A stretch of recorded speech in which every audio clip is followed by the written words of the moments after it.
नमस्कार. महा 83 डेली न्यूजमध्ये आपले सर्वांचे हार्दिक स्वागत.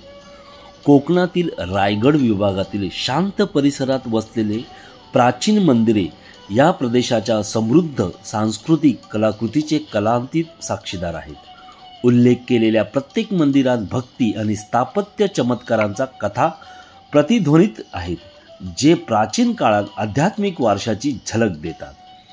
गुंतागुंतीच्या कोरीव कामापासून ते शांत अभयारण्यापर्यंत ही मंदिरे केवळ पूजास्थळे म्हणूनच नव्हे, तर इतिहासात रमलेले सांस्कृतिक खुणा म्हणून काम करतात. आपण पाहतात श्रीवर्धनमधील पांडवकालीन मंदिर म्हणजेच देवखोल येथे कुसुमेश्वराचे पांडवकालीन मंदिर आहे. या मंदिरात स्वयंभू शिवलिंग आहे. मंदिराच्या परिसरात पांडवकालीन विष्णू लक्ष्मीची मूर्ती आहे. कोकणातील रायगड जिल्ह्यातील श्रीवर्धन तालुक्यात पांडवकालीन मंदिरे आहेत. श्रीवर्धन हे समुद्र किनारा लाभलेला निसर्गरम्य पर्यटन स्थळ आहे. ठाणे शहर तसेच पुणे शहर यापासून अवघ्या 200 किलोमीटर अंतरावरती श्रीवर्धन हे गाव आहे. श्रीवर्धन या गावापासून या मंदिराचं अंतर म्हणजे बोर्ली गावामार्गे हे अंतर आहे 15 किलोमीटर, तर माणगावपासून या मंदिरापर्यंत अंतर आहे 56 किलोमीटर. अवघ्या 56 किलोमीटर अंतरावरती हे सुंदर व विलोभनीय मंदिर या ठिकाणी वसलेलं आहे. कुसुमेश्वर देवस्थानचे संस्थापक अध्यक्ष रा.पा. दिवेकर साहेब यांच्याविषयी थोडंसं आपण जाणून घेऊया. या दिवेकर साहेबांनी या मंदिरासाठी अथक परिश्रम घेतले. ते दिवेकर साहेबांसाठी आपण नतमस्तक होऊया. हिरव्यागार डोंगराच्या कुशीत वसलेले वावे पंचायतन या छोट्याशा गावात 7 एप्रिल 1923 रोजी काशीबाई व पांडुरंग दिवेकर यांच्या पोटी जन्माला आलेल्या बाळाचे नाव रामचंद्र ठेवण्यात आले. शेजारच्या दांडगुरी येथील प्राथमिक शाळेत 3री पर्यंतची शिक्षणाची सोय होती. त्यामुळे एवढे शिक्षण घेऊन त्यावेळची रीतीप्रमाणे त्यांनी मुंबई गाठली. सगळ्यांसारखेच हाल अपेष्टात दिवस जात होते, पण समाजकार्याला सुरुवातही झाली होती. 1942च्या चळवळीत भूमिगत असलेल्या नेत्यांचे निरोप पोहोचवण्याचे काम करून त्यांचे राष्ट्रसेवेचे व्रत झाले. राजकीय जीवनालाही पाया मिळाला. सुदैवाने त्यांना देवनार मुंबई येथील दूरसंचार विभागात औद्योगिक कर्मचारी म्हणून नोकरी मिळाली. पण त्यांचे मन मुंबईत रमत नव्हते. त्यांना आपल्या विभागात विकास करायचा होता.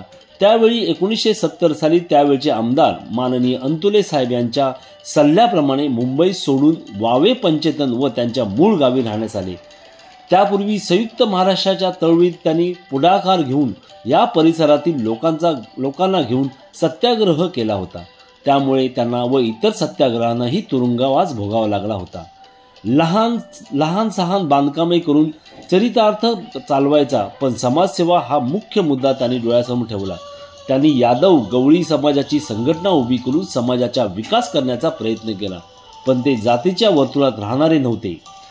परिसरातील विद्यार्थ्यांच्या शिक्षणाची सोय व्हावी म्हणून सर्वांच्या सोयीने असलेले दांडगुरी या गावी त्यांनी परिसरातील सेवाभावी कार्यकर्त्यांच्या मदतीने माध्यमिक शाळेची स्थापना केली. देवखोल येथे भगवान श्री शंकराचे पुरातन जीर्ण मंदिर होते. त्याचा पुनरुद्धार करण्याची प्रेरणा त्यांना या भागात आलेल्या एका अवलियाने दिली. देवळाचे काम पुरे कर असे सांगून तो अवलिया अचानक निघून गेला. दिवेकर साहेबांच्या नेतृत्वाखाली परिसरातील सेवाभावी व्यक्तींचे एक मंडळ स्थापन करण्यात आले.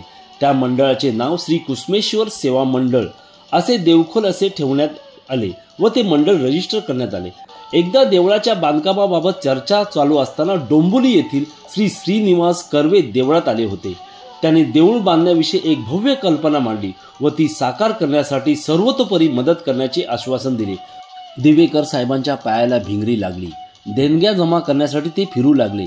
त्यांच्या शब्दाला एवढा मान होता व त्यांच्या सचोटीवर एवढा विश्वास होता की त्यांची देवळाच्या वर्गणीसाठीची झोळी अक्षरशः त्यावेळी कायम भरत राहिली. मध्यंतरीच्या काळात देवळाच्या देणग्यासाठी भ्रमंती चालू असताना त्यांना एक जीवघेणा अपघात झाला, पण श्री कुसुमेश्वराच्या त्यांना अशी कार्यपूर्ती झालेली नसताना मरण द्यायचे नव्हते. त्यामुळे ते कालांतराने बरे झाले व दुप्पट जोमाने काम करू लागले. आपल्या पुनर्जन्म या कामासाठी झाला आहे असे त्यांनी मानले व त्याचप्रमाणे ते झपाट्याने काम करीत होते. त्यांच्या शब्दाने कोणी देवळाच्या बांधकामासाठी लागणारी सर्व रेती पुरवली, कोणी रोख रक्कम दिल्या, कोणी सिमेंट पुरवले आणि सुमारे 14-15 लाख रुपये किमतीचे हे भव्य मंदिर उभे राहिले. कुसमेश्वर देवस्थानचे संस्थापक अध्यक्ष रा पा दिवेकर यांचे हे योगदान संपूर्ण महाराष्ट्र विसरू शकत नाही.